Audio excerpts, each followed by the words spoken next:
and welcome back to another episode of Drone World, the podcast by Coptrz. I'm your host, Tom, and today I'm joined by... Tom Garnett. What do you do, Tom? I am the marketing executive for the surveying and construction sector at Coptrz. And who else am I joined by? Sam Denniff, the head of public sector for Coptrz. And today we're going to be talking about some of the best stories coming from the drone industry, specifically in public sector from January 2022. So let's kick it off and let's go for West Mids arresting 4 males by the use of drone. Guys, so basically what happened was West Mids police were using their drone technology to detain 4 males who have been seen in possession of a machete in Wolverhampton. So Sam, let's kind of dive into this. Why would they have been using drones in that circumstance, really? Yeah, I mean that's a pretty classic kind of drone use case, and it's one that's been around since the start of police using drones. I'd say it's your eye in the sky. It's your get something in the air. I think they used the thermal camera as well as the visual camera on that, because I think it was at night time, so they were tracking someone on a Saturday night.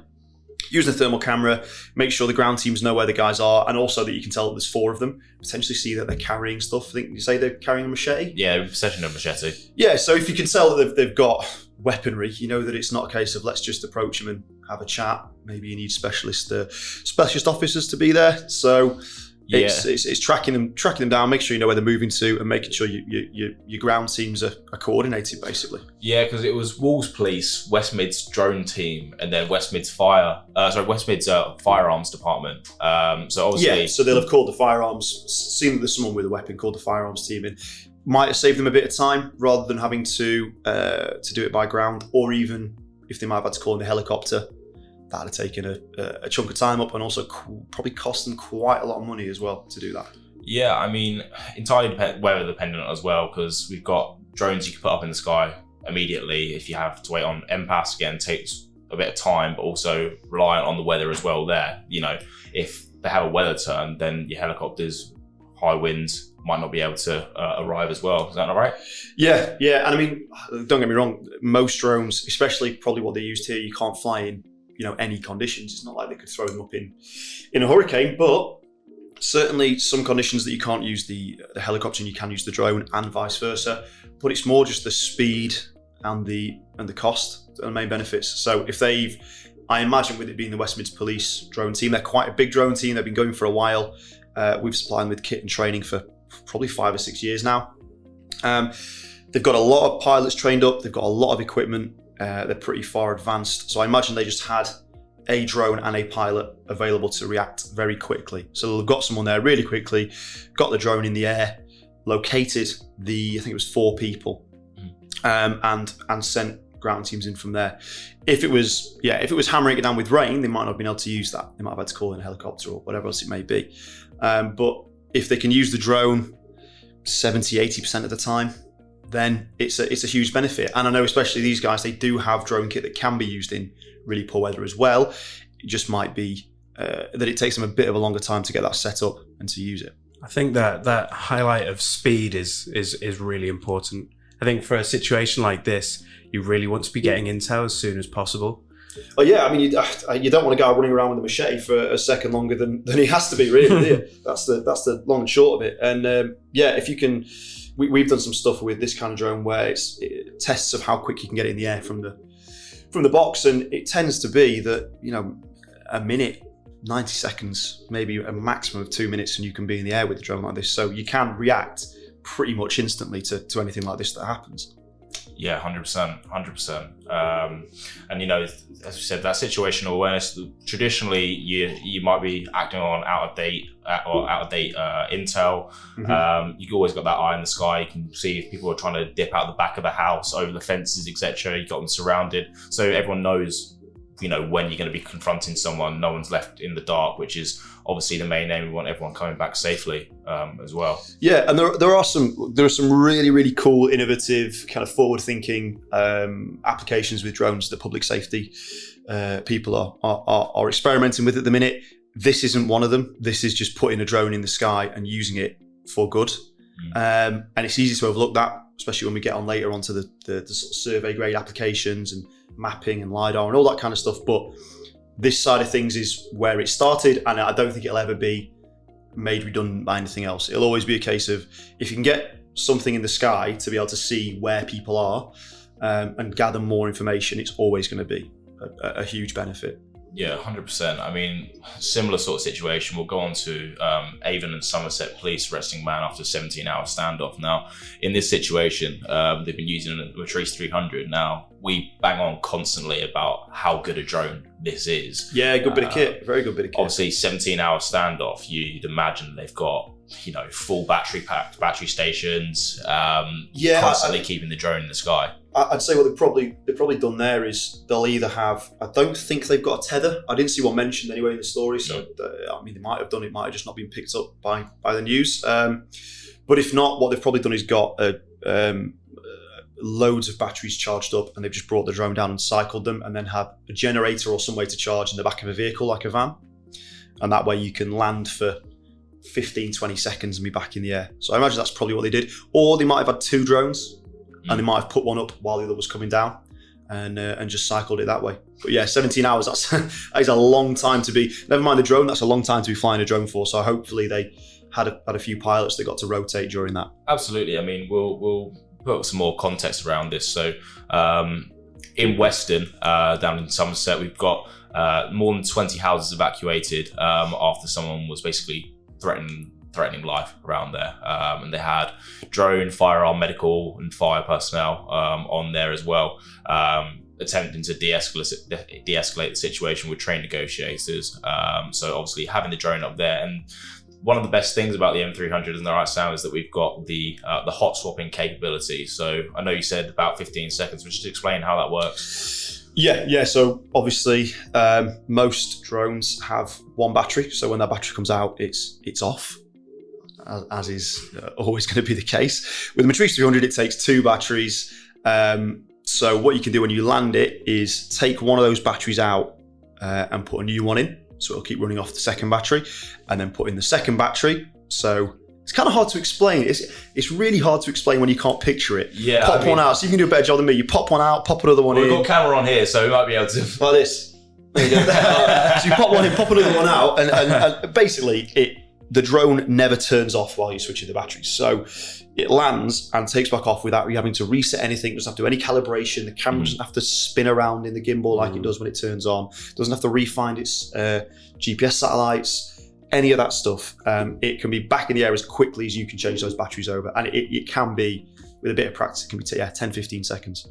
And that's the main point, isn't it? We don't want to be calibrating the drone every single time. You can imagine how long that can wait, that can last, and time is everything in these sort of situations. Especially. I mean, yeah, if you've got something like that, if you're using these drones to watch whether I'm not sure exactly what they were doing with it. I imagine just watching the building to make sure he didn't leave or make sure no one went in. If the drone's down for 3 or 4 minutes, that's enough time for him to either escape or it's enough time for someone to throw something in. But I mean, what we have seen with stuff like this is if you're watching someone, say, fleeing a vehicle and they're moving, often the drone will catch them dropping something, throwing something into a bush. So then what police have always traditionally done is if they know someone's ran from a vehicle and they might have had drugs or weapons or anything, they have to check the route they've gone on by hand. If you can catch them throwing something into a bush and you go back and it's a knife or a gun and you've got video of them doing it, there's no way they can just say, well, that's not mine. That just must have, even though it's there and I ran past that spot and you saw me with it earlier, you can't prove that was mine. Whereas if you've got footage of them with it and then throwing it, you can. So yeah, if they've got the drone down for a few minutes and they miss him throwing something out the window, for example, or anything like that, I don't think they'd be very happy. So yeah, it's a simple feature that DJI put into the M300, but huge benefits in public safety. Yeah, and I imagine again you've seen similar sort of situations in survey as well with like downtime for drones. Yeah, of course. I mean, a big part of surveying is obviously operational efficiency. So you're wanting to spend as little time on site as possible, especially if you're outsourcing your operations to a drone company. You want to be one and done. You want to make sure that your data is accurate, but you also want to do it as quickly as possible so that your deliverables can be delivered to your client. Yeah, absolutely. But we'll just jump on because obviously we're going to come on to, again, as we've alluded to before, a little bit more of a surveying / public safety aspect a little bit later on with our drones. And I just kind of want to touch on, this is one that's we've heard about a couple of times, especially when doing case studies, etc. It's really good to see this in the news. So West Mids Police arresting 2 men in relation to a £2.5 million cannabis farm. So around 3,000 to 4,000 plants were discovered, equating to about £2.5 million. 2 people fled the property and quickly detained by officers. Now, obviously, there's the drone footage to show when these 2 people were captured, but we're seeing now how these drones are being used to root out cannabis farms in the first instance, aren't we, Sam? Yeah, and I guess that's kind of a really simple way to look at the crossover between public safety and other industries, like inspection and like survey is. Drones have been used to look at heat loss ever since you could strap a thermal camera onto a drone. And effectively that's what they're doing, is they're looking for heat loss. So if you've got a row of terraced houses and one of them is giving off significantly more heat than the rest, it used to be that what police would do is send a helicopter out when it snowed and look for roofs where there was no snow on them. Absolutely. And all the neighbours did.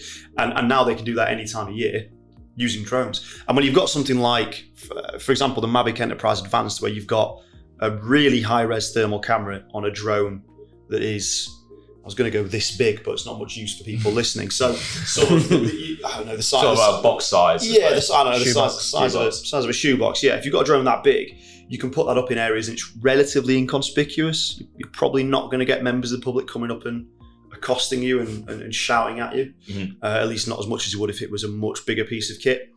So yeah, really beneficial to have that capability for police. And it's not always active chasing down the baddies. A lot of it is stuff like that.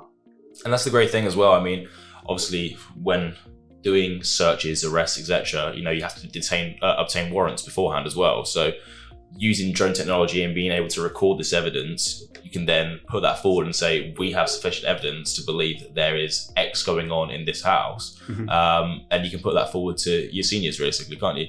Yeah, and there was that kind of similar. There was one from, I think it was West Mids Police again, where they'd done a lot of shout outs from West Mids Police. Yeah, a lot of appreciation. Some of the stuff they put out on socials is really good, and the fact that they're happy to display their wins is brilliant. But I mean, police do it in they do shows like Police Interceptors and all that kind of stuff, where they show us their wins. Yeah. So why not do it with the new tech with drones? But yeah, so they did one where they scanned a building and found a knife in some guttering where someone had been arrested in the attic. So obviously they'd thrown it out the windows, they'd get fingerprints off the knife and match it to them and all that kind of stuff. So that's something where they probably never would have found that. As simple as it sounds. Because they wouldn't bring a helicopter in just to take a look for that, because it cost them thousands of pounds. But the officer there just happened to have a drone and thought, I'll do a quick recce, and found a big, like a Rambo knife, a big knife in a piece of guttering. So that could have just been left there for anyone to find if they hadn't have found it.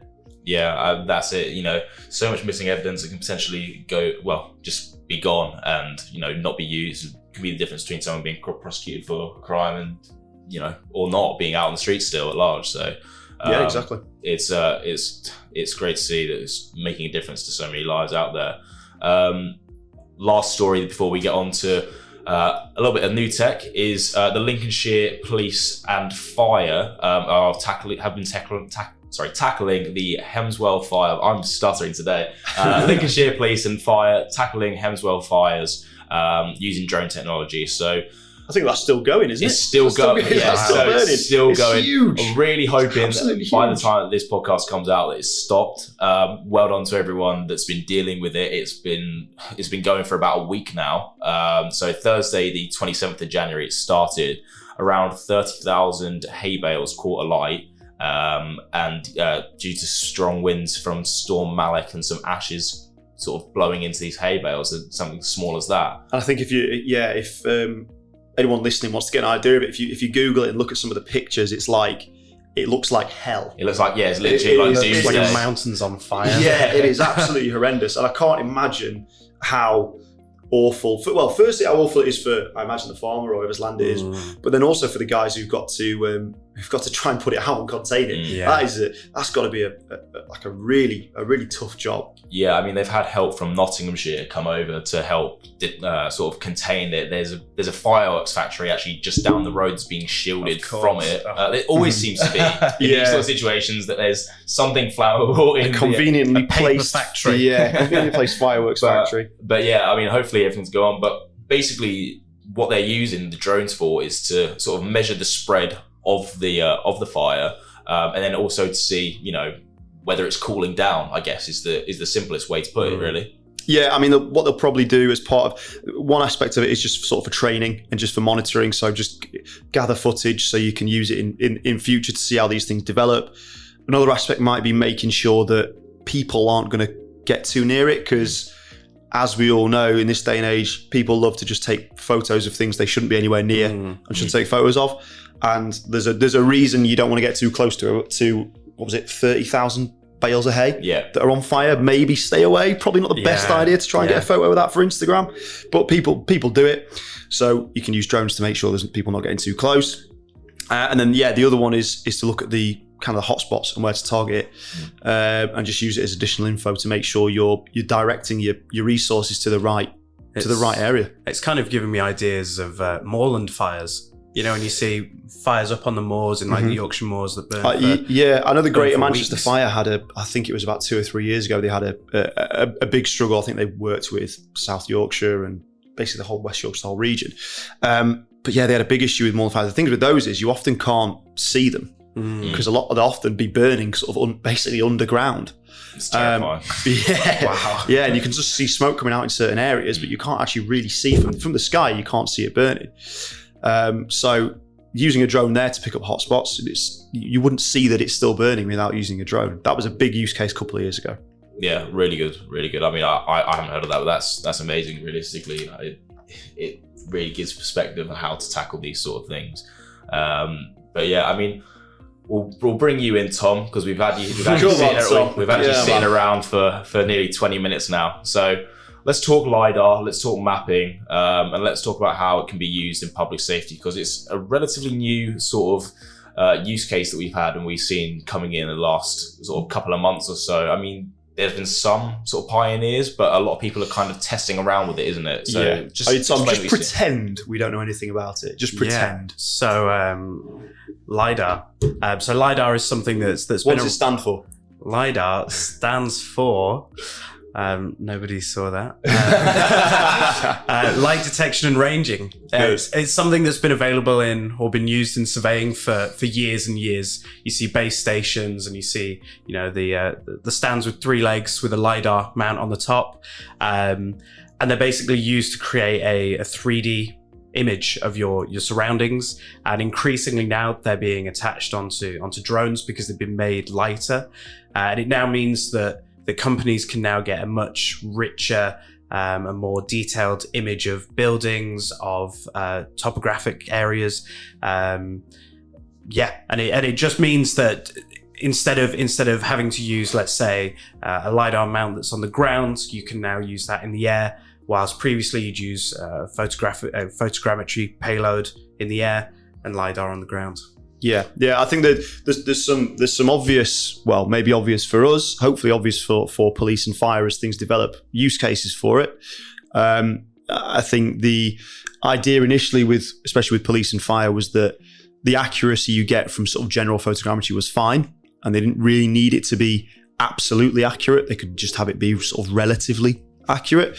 But I think that's changing, and I think part of it is they can use maps and models as evidence now, and that's becoming more prevalent. And training as well. Yeah, I mean, training is a massive part of it as well, and accuracy for that is obviously really important. And what we're seeing is scans of huge areas of ground, and then picking up areas that look like they might be disturbed. For example, for stuff like shallow graves, or when evidence has been buried, all that kind of stuff, where normally you'd have a huge chain of officers hand in hand walking across a field and spend a lot of money on overtime for those officers. There's definitely some use cases there. We're just starting to see the early adopters kind of come through from survey now. Yeah, I think especially that idea of officers hand in hand searching fields. LiDAR, that's one of its amazing specialties, is in vegetation. So with photogrammetry, you're just going to get a typical image, and there's going to be no penetration with that vegetation. What a mouthful! But with LiDAR, you can see vegetation or grass that has been broken. So if you are searching in large areas, you can see exactly where somebody has travelled. Yeah, and I think stuff as well, like if you've got vehicles going off road, if you're tracking the length of skid marks where they've braked, and yeah, there's tons of stuff. I think until we see, and this is always the case. This was the case with general drones 6 or 7 years ago. Until we see 1 or 2 police forces, fire services, but it does tend to be police forces that kind of take the leap with new tech in that area first. So as soon as you see 1 or 2 of them do that, the rest will follow when they see the success of it. So, and I think we're getting to that point now. We're certainly seeing more interest in that kind of tech. They're seeing that, yes, it might be a lot more expensive than just buying a drone, but the benefits long term are pretty big and pretty clear from industries like survey what it can do. Exactly. I mean, people are obviously realizing, we say it all the time again, but drones aren't just, bang up in the air. It's now the vehicle for having different payloads, different sensors on it. So we'll talk about that briefly, before we come to an end. So looking at LiDAR payloads, what have we got that are in there for us? So to begin with, as an entry level, we have the Zenmuse L1, which is DJI's first kind of foray into the LiDAR market.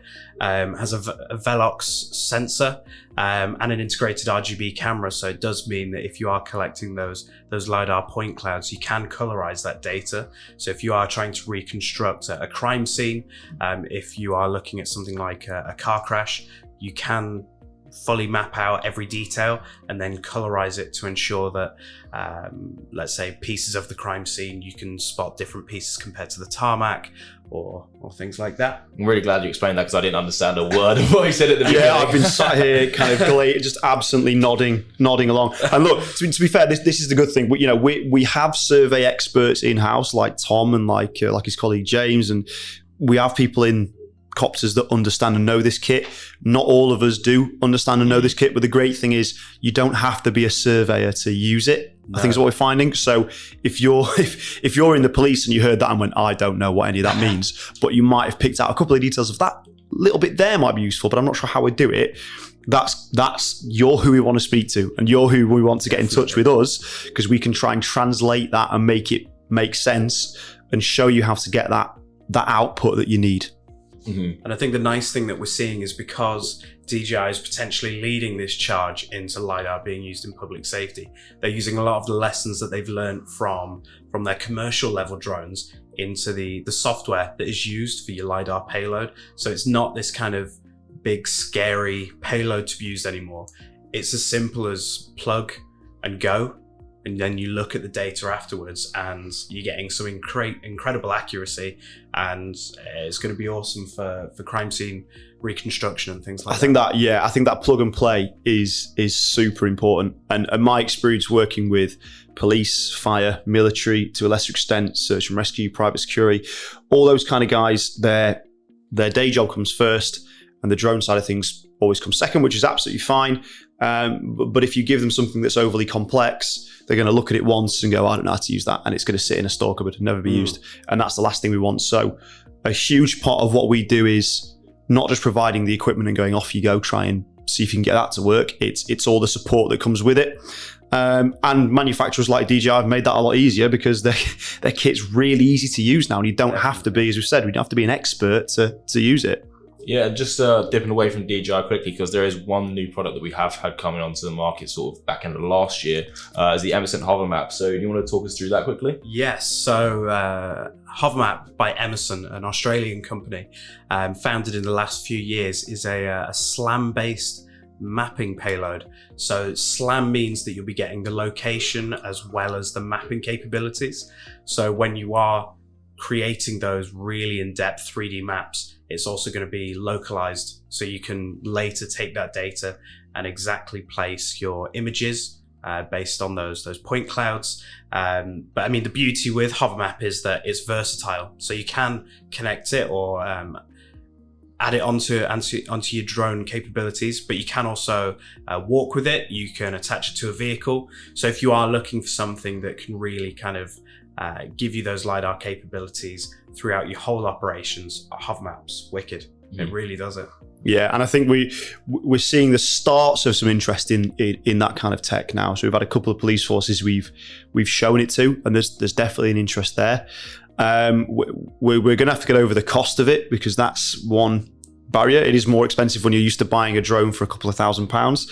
But as soon as someone starts using it and sees what it can do, and the fact that you can get, you've got the location, not just the mapping capability, but you've got absolute location as well. For evidence gathering, that's going to be massive. If that can, if it can shorten a trial by a few days, that'll cover its costs. So it'd be super quick. I think especially for complex crime scenes, let's say if you're going into an apartment building and you need to map all the walls, everything, you need to know exactly what's happened in a room even. An officer can be carrying hover map on a backpack and just walk around the room, and within 15 minutes can have an entire room mapped out. Yeah, and then they can leave, stick that on a drone and map the whole building. Exactly. Map the driveway, see what vehicle tracks they've got coming in and out, footprints coming in and out. Huge scope for that kind of stuff. That, I think that's going to be towards the middle to end of this year. That's going to be it's going to be a big uptake in that kind of tech. Bro, right. I think we're running out of time. So, guys, thanks for joining us today. Thanks a lot. If you're not following us, then follow us. It's Coptrz on all the socials. Don't forget to like and rate, and we'll see you next time. Bye.